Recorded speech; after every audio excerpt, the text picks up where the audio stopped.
जब यह पुरुष प्रकृति के साथ संबंध जोड़ लेता है तब प्रकृति की क्रिया पुरुष का कर्म बन जाती है, क्योंकि प्रकृति के साथ संबंध मानने से तादात्म्य हो जाता है। तादात्म्य होने से जो प्राकृत वस्तुएं प्राप्त है उनमें ममता हो जाती है और उस ममता के कारण अप्राप्त वस्तुओं की कामना हो जाती है।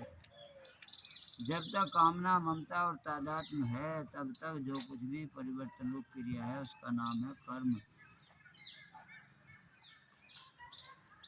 तादात्म्य के टूटने पर वही कर्म पुरुष के लिए अकर्म हो जाता है, वह कर्म क्रिया मात्र रह जाता है, उसमें फल जनकता नहीं रहती। यह कर्म में अकर्म है। अकर्म अवस्था में अर्थात स्वरूप का अनुभव होने पर उस महापुरुष के शरीर से जो भी क्रिया होती रहती है वह अकर्म में कर्म है। कर्म में अकर्म और अकर्म में कर्म। तात्पर्य है कि अपने निर्लिप्त स्वरूप का अनुभव न होने पर भी वास्तव में सब क्रियाएं प्रकृति और उसके कार्य शरीर में ही होती है। हमें इसका एहसास हो या न हो कि आत्मा नहीं कर रहा, जो कुछ हो रहा है प्रकृति से हो रहा है, यानी शरीर संसार से हो रहा, लेकिन वास्तविक बात यही है जिसको अनुभव हो जाए वो इस चीज़ को अलग से ही समझ जाए, अपने आप ही बता दे कि भाई जो कुछ भी हो रहा सब शरीर से हो रहा है। इसलिए वो सामने वाले में ना राग रखता ना द्वेष रखता। राम राम राम राम, क्योंकि उसे पता है सामने वाला जो है वो प्रकृति का क्षेत्र है।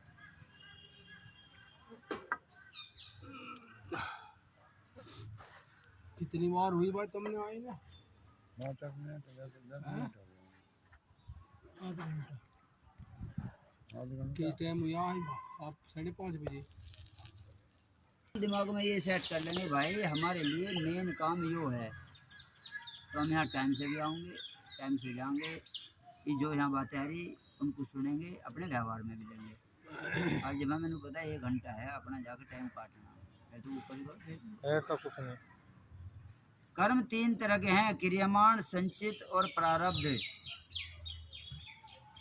क्रियमाण, संचित और प्रारब्ध।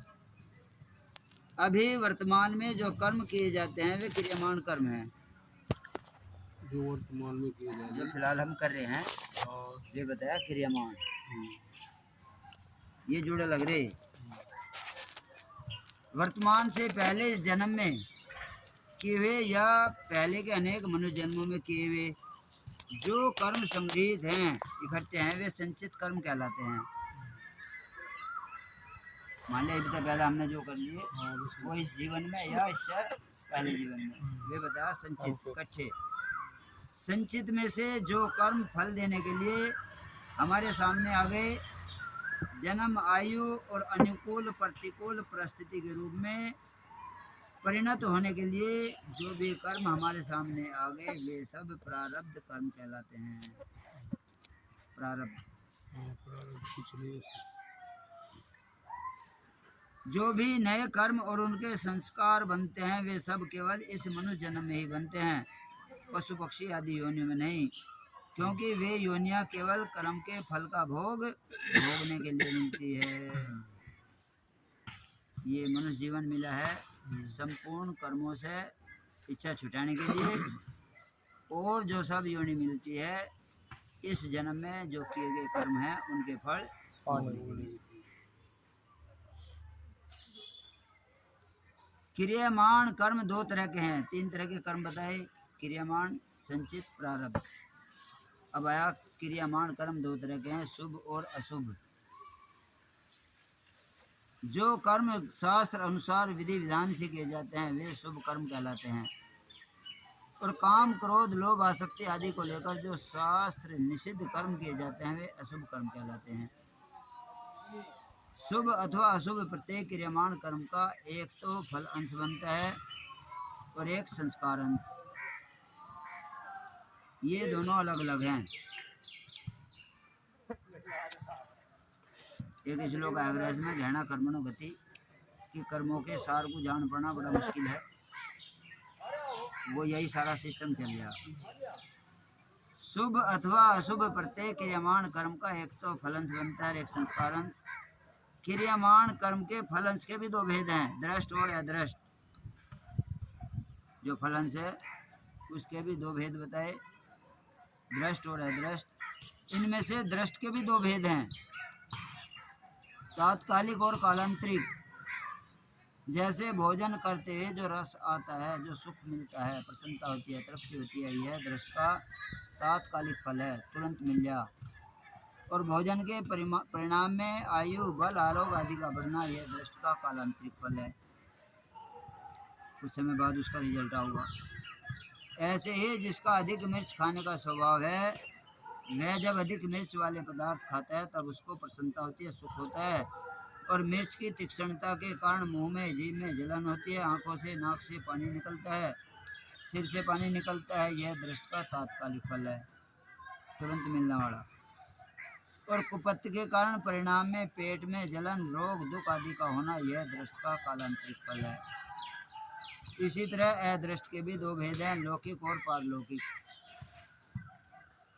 जीते जी ही फल मिल जाए, इस भाव से यज्ञ, दान, तप, तीर्थ, व्रत, मंत्र, जप आदि शुभ कर्मों को विधि विधान में किया जाए और उसका कोई प्रबल प्रतिबंध ना हो, तो यहाँ ही पुत्र, धन, यश, प्रतिष्ठा आदि अनुकूल की प्राप्ति होना, रोग, निर्धनता आदि प्रतिकूलता की निवृत्ति होना, ये दृष्ट का लौकिक फल है।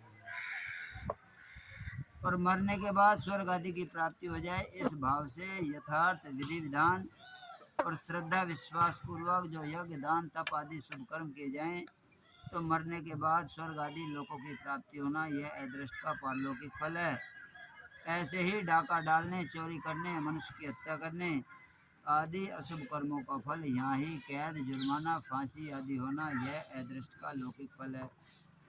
और पापों के कारण मरने के बाद नरकों में जाना, पशु पक्षी, कीट पतंग आदि बनना, यह अदृष्ट का पारलौकिक फल है।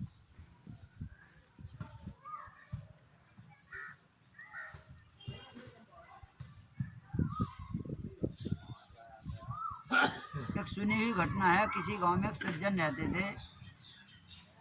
उनके घर के सामने एक सुनार का घर था। किस कर्म का कैसा फल हो जाए, कब मिल जा, वो यहाँ कहानी बताई। सुनार के पास सोना आता रहता था और वह गढ़ कर देता रहता था। ऐसे वह पैसे कमाता था। एक दिन उसके पास अधिक सोना जमा हो गया। रात्रि में पहरा लगाने वाले सिपाही को इस बात का पता लग गया। उस पहरेदार ने रात्रि में उस सुनार को मार दिया और जिस बक्से में सोना था उसे उठाकर चल दिया। इसी बीच सामने रहने वाले सज्जन लघु शंका के लिए उठकर बाहर आए। उन्होंने पहरेदार को पकड़ लिया कि तू इस बक्से को कैसे ले जा रहा है। तो पहरेदार ने कहा, तू चुप रह, हल्ला मत कर, इसमें से कुछ तू ले ले और कुछ मैं ले लूँ। सज्जन बोले, मैं कैसे ले लूँ, मैं चोर थोड़े हूँ। पहरेदार ने कहा, देख तू समझ जा, मेरी बात मान ले, नहीं तो दुख पाएगा। पर वे सज्जन माने नहीं। तब पहरेदार ने बक्सा नीचे रख दिया और उस सज्जन को पकड़कर जोर से सीटी बजा दी। सीटी सुनते ही और जगह पहरा लगाने वाले सिपाही दौड़कर वहाँ आए। उसने सबसे कहा कि यह इस घर से बक्सा लेकर आया है, मैंने इसको पकड़ लिया। तब सिपाहियों ने घर में घुसकर देखा कि सुनार मरा पड़ा है। उन्होंने उस सज्जन को पकड़ लिया और राज के आदमियों के हवाले कर दिया। जज के सामने बहस हुई तो सज्जन ने कहा कि मैंने नहीं मारा, उस पहरेदार सिपाही ने मारा है। सब सिपाही आपस में मिले थे। उन्होंने कहा कि नहीं, इसी ने मारा है, हमने खुद रात में से पकड़ा है। मुकदमा चला। चलते चलते अंत में उस सज्जन के लिए फांसी का हुक्म हुआ। फांसी का हुक्म होते ही उस सज्जन के मुख से निकला, देखो सरासर अन्याय हो रहा है, भगवान के दरबार में कोई न्याय नहीं, मैंने मारा नहीं, मुझे सजा मिली, और जिसने मारा है वह बेदाग छूट जाए, जुर्माना भी नहीं, यह तो बड़ा अन्याय है। जज पर उसके वचनों का असर पड़ा कि वास्तव में सच बोल रहा है, इसकी किसी तरह से जांच होनी चाहिए। ऐसा विचार करके उस जज ने एक षड्यंत्र रचा।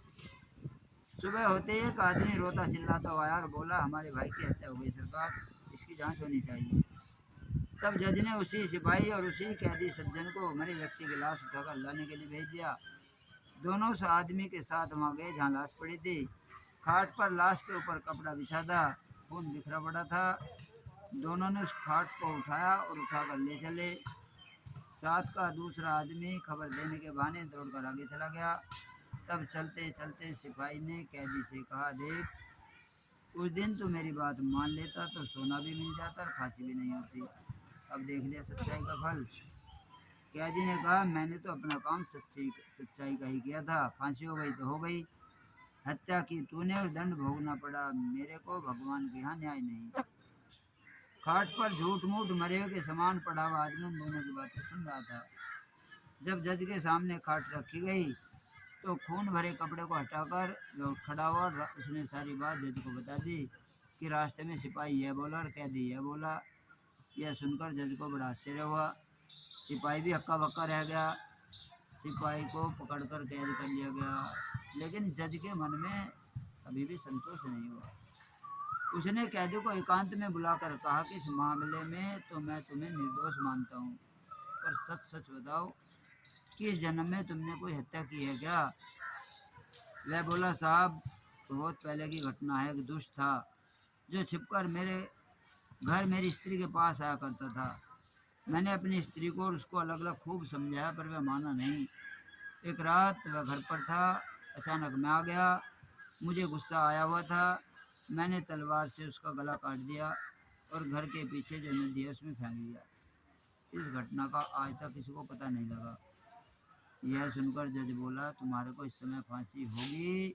मैंने भी सोचा कि मैंने किसी से रिश्वत नहीं ली, कोई बेईमानी नहीं की, फिर मेरे हाथ से इसके लिए फांसी का हुक्म कैसे लिखा गया। अब संतोष हुआ। उसी पाप का फल तुम्हें यह भोगना पड़ेगा। सिपाही को फांसी अलग होगी, सिपाही को अलग होगी। सजा अलग होगी। उस सज्जन ने चोर सिपाही को पकड़कर अपने कर्तव्य का पालन किया था, फिर उसको जो सजा मिली है वह उसके कर्तव्य पालन का फल नहीं बल्कि उसने बहुत पहले जो हत्या की थी उस हत्या का फल है। कारण कि मनुष्य को अपने रक्षा करने का अधिकार है, मारने का नहीं। मारने का अधिकार रक्षक क्षत्रिय का राजा का है। अतः कर्तव्य का पालन करने के कारण उससे पाप का फल उसको यहीं मिल गया और परलोक के भयंकर दंड से उसका छुटकारा हो गया। कारण कि इस लोक में जो दंड भोग लिया जाता है उसका थोड़े में ही छुटकारा हो जाता है, थोड़े में ही शुद्धि हो जाती है, नहीं तो परलोक में बड़ा भयंकर ब्याज से ही दंड भोगना ब्याज पड़ता है। दंड भोगना पड़ेगा और वहाँ ब्याज भी लग जाओ भाई। इस कहानी से यह पता लगता है कि मनुष्य के कब किए हुए पाप का फल कब मिलेगा इसका कोई पता नहीं। जो वो गैल की गैल ही हाँ जी। जा फिर क्या और एक सामने आ जाए। भगवान का विधान बड़ा विचित्र है। जब तक पुराने पुण्य प्रबल रहते हैं तब तक पूर्व पाप का फल भी तुरंत नहीं मिलता। जब पुराने पुण्य खत्म हो जाते हैं तब उस पाप की बारी आती है। पाप का फल तो भोगना ही पड़ता है, चाहे इस जन्म में भोगना पड़े या जन्मांतर में। ये भी तो कह लो बार है यो काम तो इतने गंदे कर लिया है। ये तो मौज नहीं जानी इससे कोई परेशानी नहीं है। और सारे काम गलत चोरी इतना होगा ये भी।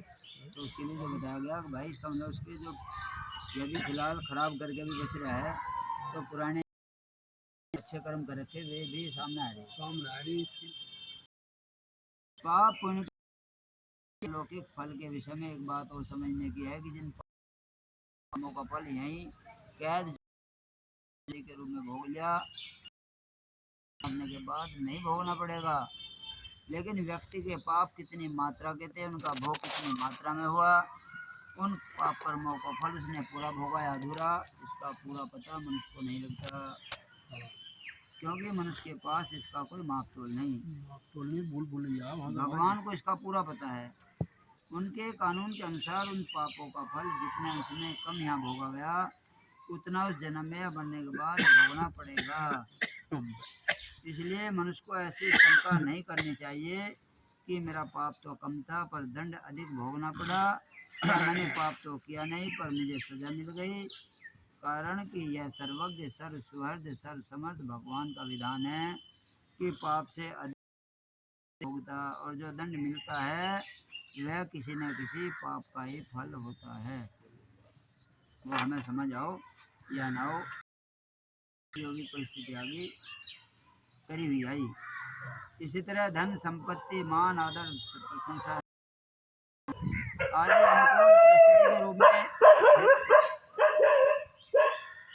पुण्य विभिन्न कर्मों का जितना फल यहाँ भोग लिया उतना अंश तो यहाँ नष्ट हो ही गया, जितना बाकी रह गया वो हो सकता है।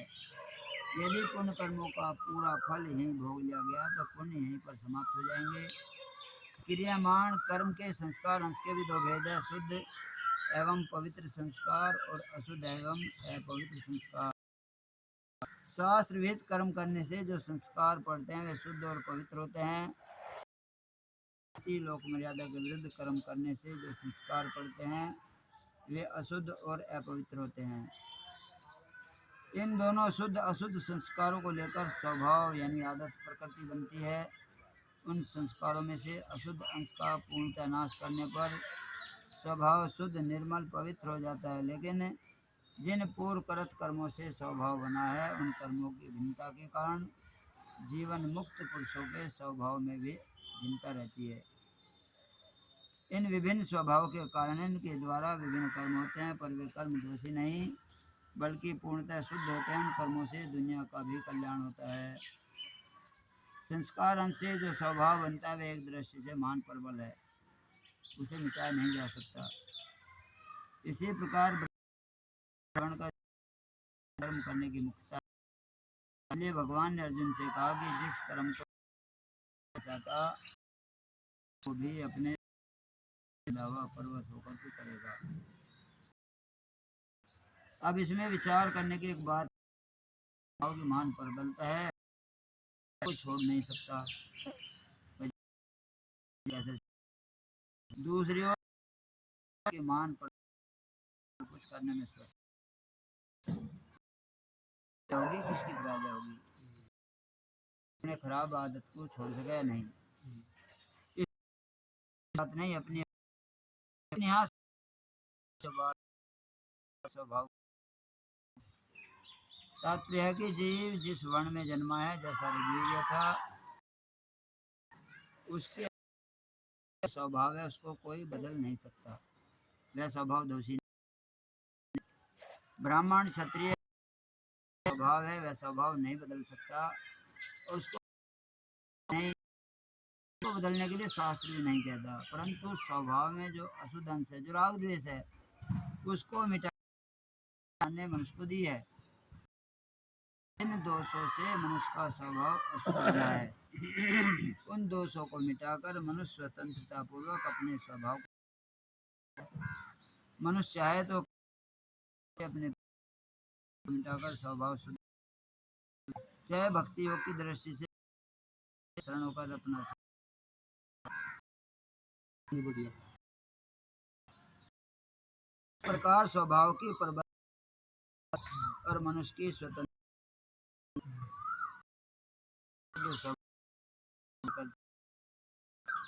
और अशुद्ध स्वभाव को मिटाने में मनुष्य की स्वतंत्रता है। को पारस तो तलवार सोना बन जाती है, लेकिन उसकी मार धार आकार ये नहीं बदलते। इस प्रकार सोना बनाने में पारस की प्रधानता रही और मार धार आकार में तलवार की प्रधानता रही। लोगों ने अपने स्वभाव को परम शुद्ध, उनके कर्म भी पूर्णतः शुद्ध होते हैं, लेकिन स्वभाव के शुद्ध होने पर भी वर्ण आश्रम संप्रदाय साधन पद्धति मान्यता आदि के अनुसार आपस में उनके कर्मों की भिन्नता रहती है। कर्म फिर भी अलग अलग हो सके। जैसे किसी ब्राह्मण को तद्बोध हो जाने पर भी वह खान पान आदि में पवित्रता रखेगा, अपने हाथ से बनाया हुआ भोजन ग्रहण करेगा क्योंकि उसके स्वभाव में पवित्रता है। लेकिन किसी हरिजन आदि साधारण वर्ण वाले को तद्बोध हो जाए तो वह खान पान आदि में पवित्रता नहीं रखेगा, दूसरों की घुटन भी खा लेगा क्योंकि उसका स्वभाव ही ऐसा पड़ा हुआ है। भेद आ जाएगा। तुम कह रहे ऐसा होकर भी फिर भी फर्क नहीं पड़ेगा, पर ऐसा स्वभाव उसके लिए दोषी नहीं। जीव का असत के साथ संबंध जोड़ने का स्वभाव अनादिकाल से बना हुआ है, जिसके कारण वह जन्म मरण के चक्कर में पड़ा हुआ है और बार बार ऊंच नीच होने में जाता है। उस भाव को मनुष्य शुद्ध कर सकता है, उसमें जो कामना ममता तादात्म्य है उनको मिटा सकता है। कामना ममता और तादात्म्य के मिटने के बाद जो स्वभाव रहता है स्वभाव दोषी नहीं, इसलिए स्वभाव को मिटाना नहीं, मिटाने की आवश्यकता भी नहीं।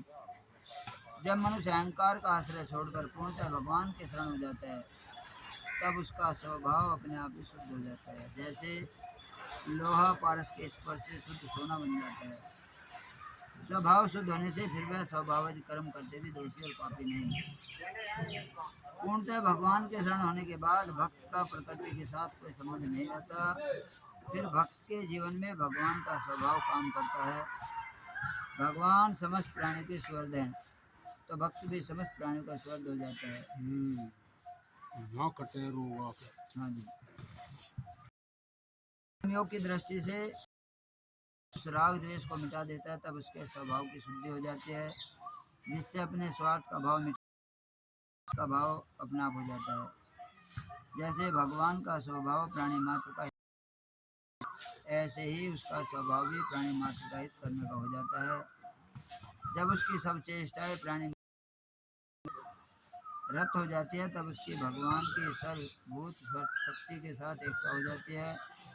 उसके स्वभाव में भगवान की ईश्वरता शक्ति ही काम करने लगती है। वास्तव में भगवान की वह सर्वभूत ईश्वरता शक्ति मनुष्य मात्र के लिए समान रीति से खुली हुई है, लेकिन अपने अहंकार और राग द्वेष के कारण उस शक्ति में बाधा लग जाती है। वह शक्ति काम नहीं करती। महापुरुषों में अहंकार और राग द्वेष नहीं रहते, इसलिए उनमें यह शक्ति काम करने लग जाती है। अनेक मनुष्य जन्मों में किए जो कर्म अंतःकरण में संग्रहित हैं वे संचित कर्म होते हैं। उनमें फलन से तो प्रारब्ध बनता है और संस्कार अंत से स्फुरणा। उन स्फुरणा में भी वर्तमान में किए गए जो नए क्रियामान कर्म संचित में भरते हुए प्राय उनकी ही स्फुरणा होती है। कभी कभी संचित में भरते हुए पुराने कर्मों की स्फुरणा भी हो जाती है।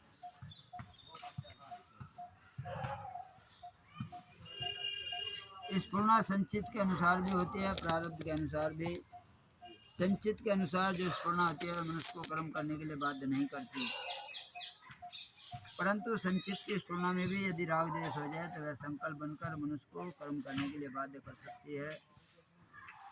प्रारब्ध के अनुसार जो स्फुरणा होती है वह मनुष्य को कर्म करने के लिए बाध्य करती है, लेकिन वह विहित कर्म करने के लिए ही बाध्य करती है, निषिद्ध कर्म करने के लिए नहीं।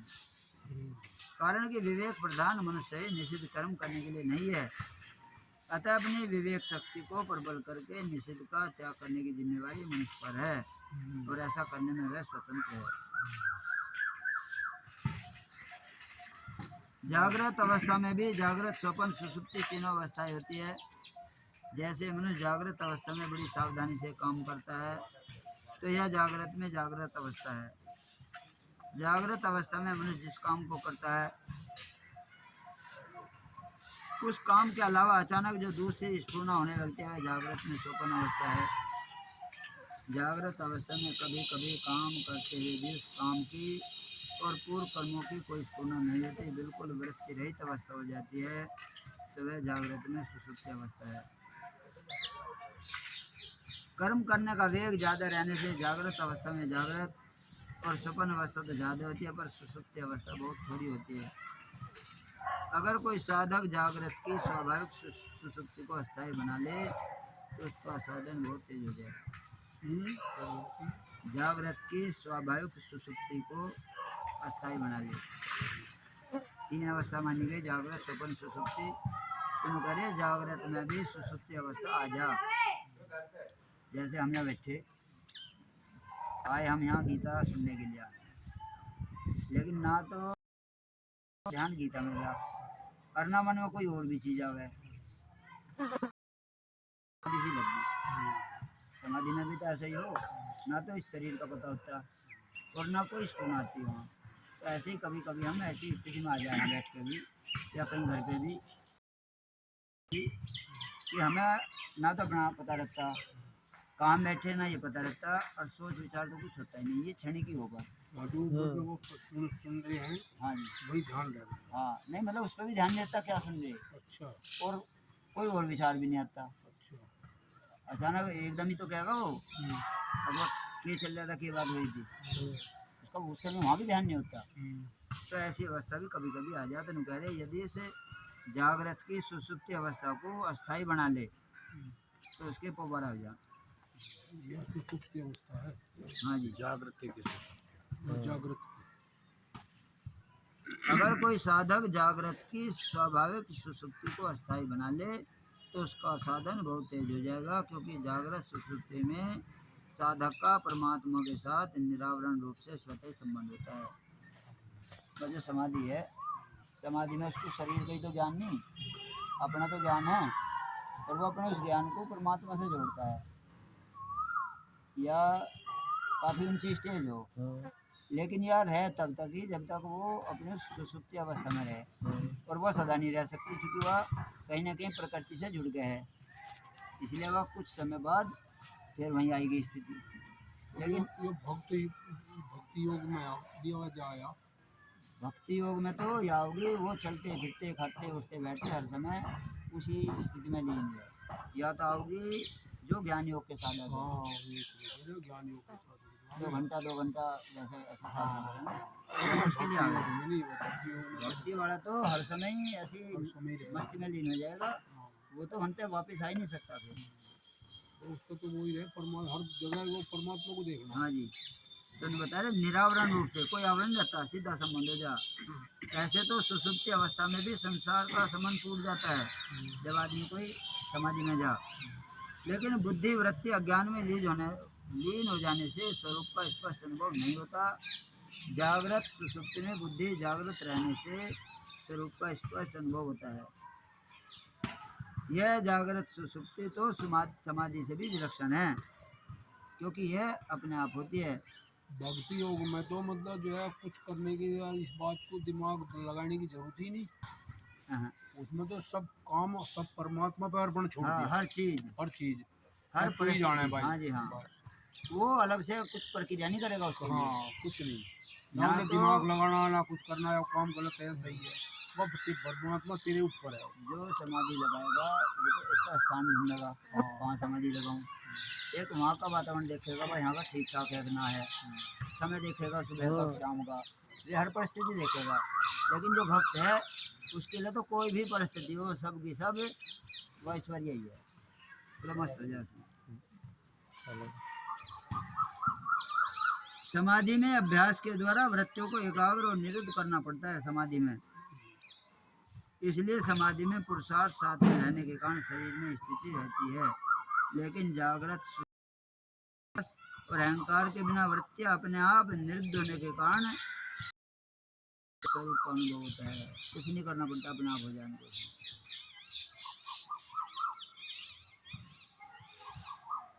जैसे प्याज डाल दें, उसके ऊपर क्रम से गेहूं चना दे, जो सबसे पीछे डाला था वह सबसे पहले निकलेगा। कोई चीज़ हमने किसी उसमें भरी तो जो शब्द बाद में गिरी वो ऊपर रहेगी, तो वह शब्द शुरू में गिर जाएगी।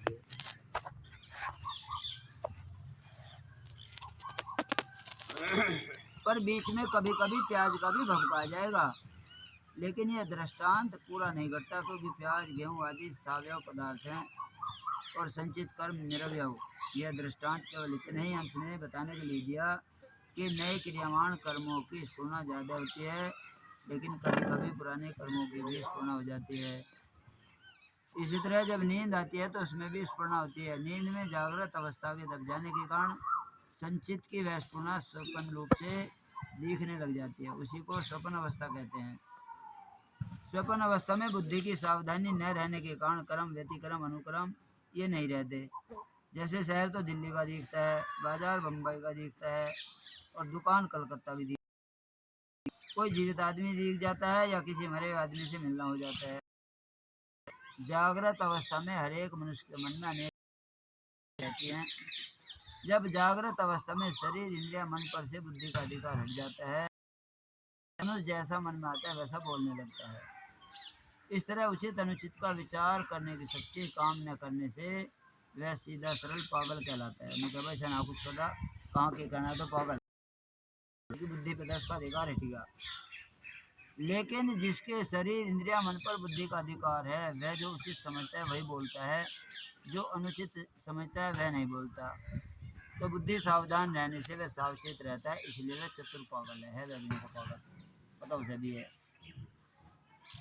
इस प्रकार मनुष्य जब तक परमात्मा प्राप्ति नहीं कर लेता तब तक वह अपने को इस स्फुरणाओं से बचा नहीं सकता। परमात्मा प्राप्ति होने पर बुरी स्फुरणाएं पूर्णतः मिट जाती हैं। इसलिए जीवन मुक्त महापुरुष के मन में अपवित्र बुरे विचार तो कभी आते ही नहीं। अगर उसके कहलाने वाले शरीर में प्रारब्धवश कभी बेहोशी उन्माद हो जाता है तो उसमें भी वह न तो शास्त्र निषिद्ध बोलता है और न शास्त्र निषिद्ध कुछ करता है, क्योंकि अंतःकरण शुद्ध हो जाने से शास्त्र निषिद्ध बोलना या करना उसके स्वभाव में नहीं रहता।